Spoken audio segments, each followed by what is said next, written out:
How are you going to use Brazilian Jiu Jitsu in a street fight to defend yourself?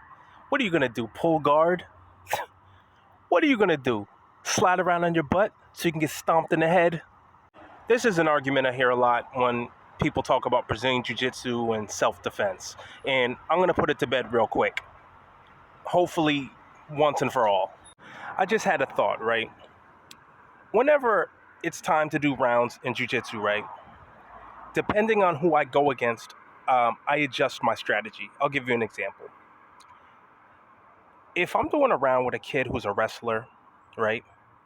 I sit guard. I go to seated guard because I don't want to be dumped on my head because I know this guy's a much better wrestler than me and he will dump me on my head.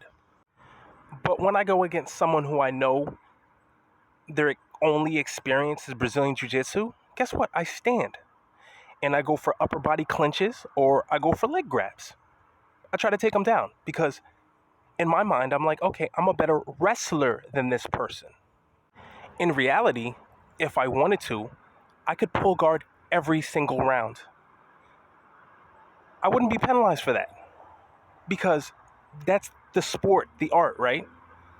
But even in a controlled, sterile environment, I use strategy and game planning. So what makes you think that if I was in a self-defense or street fight situation, I would get confused on whether I should sit guard or whether I should stand and go for a takedown? If I'm smart enough to think in a sterile environment like that and be realistic in a sterile, safe environment like that, well, why would I be confused on whether to sit guard or not? I'm not going to slide around on my butt in a street fight. I know that. The only way you wouldn't is if you're dumb.